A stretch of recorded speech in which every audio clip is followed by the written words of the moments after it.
Hello students, today we are going to discuss with you the skeletal system. There is no chapter with this name in the NCERT 11th. There is a chapter called locomotion and movement. In this chapter there are two parts. One is the muscular system, another is the skeletal system. The skeletal system is made up of bones and few cartilages, we all know. And for the ease of understanding, this part is divided in two parts. One is the axial skeleton, another is the appendicular skeleton. So this is the appendicular skeleton which I am going to discuss today with you. As the name suggests, it includes forelimbs bones, hind limb bones and girdles. Girdles bones which makes the important component of the body chases. One is the pectoral girdle, another is pelvic girdle. Pectoral girdle, commonly called as shoulder girdle, another is pelvic girdle, which is also known as hip girdle. Okay, there are three sections under this topic: bones of forelimbs, bones of hind limbs and girdles or girdle bones. There are two girdles in our body. One is the shoulder girdle, pectoral girdle, another is the pelvic girdle or hip girdle. So let us study today regarding girdles. In all, there are 60 bones in forelimbs, 60 bones in hind limbs, and pectoral girdle, it is made up of 4 bones. Pelvic girdle is made up of 2 bones, so there are 126 bones that makes up the appendicular skeleton. So this is one question which can be asked in NEET, that how many bones they makes the appendicular skeleton. The answer is 126. How many bones they are present in forelimbs? 60 bones in all, and likewise you can remember the number of bones. So let me discuss with you today the girdles. Number one is pectoral girdle, commonly called as shoulder girdle. As the name suggests, ये कहाँ present होती है? Shoulders के अंदर. There are two halves. Our body is bilaterally symmetrical. One is the right half, another is the left half. So pectoral girdle, it is made up of two halves. Two halves में each half has got 2 bones. One is scapula and second is clavicle. So as I told you, there are 2 scapula and 2 clavicles.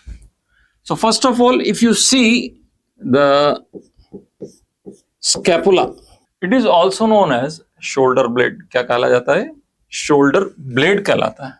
It is a triangular flat bone which extends between 2nd and 7th rib. This is the line of NCERT which can be asked in your NEET examination.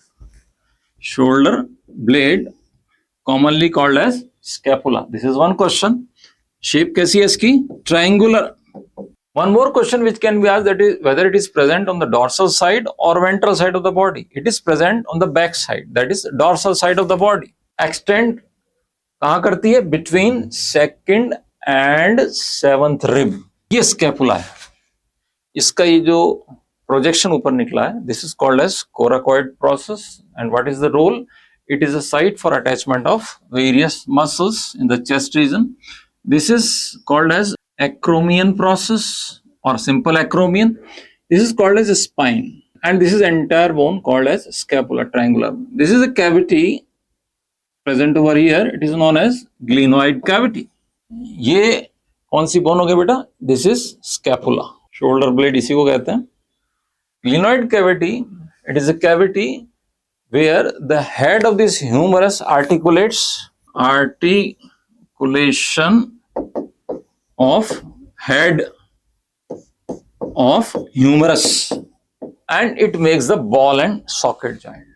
Ball and socket joint एक इस तरह का joint बन देता है जिसमें जितने भी possible angles हैं उन angles पे ये लिम्ब का मूवमेंट पॉसिबल होता है। यह है बॉल एंड सॉकेट जॉइंट का एग्जांपल।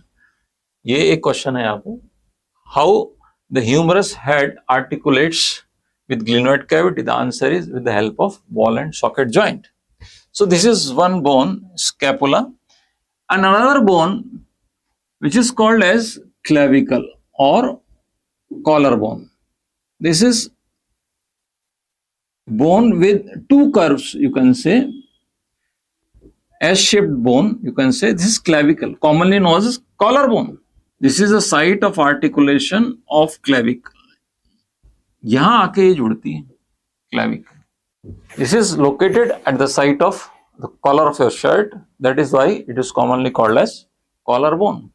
तो यहाँ पर कितनी बोन्स नजर आ रही हैं आपको? दो. One is scapula, another is clavicle.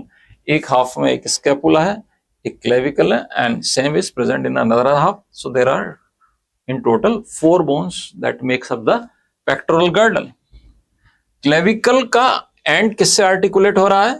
Acromion process से. दूसरा एंड इसका आर्टिकुलेट होता है स्टर्नम से. ठीक है. इसी तरह से यहाँ पे आर्टिकुलेशन पे क्वेश्चंस आते हैं कि ह्यूमरस का हेड किससे आर्टिकुलेट होता है? The answer is glenoid cavity. Where is present? Glenoid cavity is present in scapula और शोल्डर गर्डल. ये इसका हेड है जहां पे इस जगह पे अपन कह सकते हैं कि ह्यूमरस आके आर्टिकुलेट होती है और बॉल एंड सॉकेट जॉइंट के फॉर्म में बनाती है. नाउ इसी चीज को अगर अपन एक मॉडल की हेल्प से समझना चाहें तो मेरे पास में आपको एक्सप्लेन करने के लिए एक मॉडल है छोटा सा, आप इसकी हेल्प से इसको समझ सकते हैं. देखिए ये जो साइट आपको सामने से नजर आ रही है, this is the ventral surface. This is the ventral surface, front का व्यू है. अब ये इस पे 2 कर्व्स हैं. This is scapula, S shaped bone, 2 curves. ये वाला जो एंड है ये आर्टिकुलेट हो रहा है किससे? ये आर्टिकुलेट हो रहा है स्टर्नम से. ये है स्टर्नम जहां पे मैंने पेन मार्क कर रखा. और ये है इसका स्पाइन बैक साइड से. ये स्कैपुला है, ये स्कैपुला का स्पाइन हो गया. अब ये स्कैपुला है. This is the shoulder blade. This is the shoulder blade और commonly called as scapula. X shaped है, कुल्हाड़ी की तरह की इसकी शेप है. तो 2 बोन्स हो गई. One is clavicle. क्लेविकल का एक एंड आर्टिकुलेट हो रहा है एक्रोमियन से, एक एंड आर्टिकुलेट हो रहा है इसका स्टर्नम से. So this is regarding the clavicle or collarbone. Now again I am going to repeat. This is a scapula, shoulder blade. This is the spine. Scapula extend between 2nd and 7th rib. Important question है जो इसमें से frame होके आता है. And this is your bone of forelimb, that is humerus. This is the head of humerus which articulates in the glenoid cavity present in scapula. Which joint is present over here? Ball and socket joint, which is a freely movable joint, which is present at the site of articulation of scapula and head of humerus. Now these colored structures which are being shown over here, ye kya hai beta? These are different type of ligaments that connects these structures. So I hope I have explained at my best the structure of pectoral girdle. Thank you.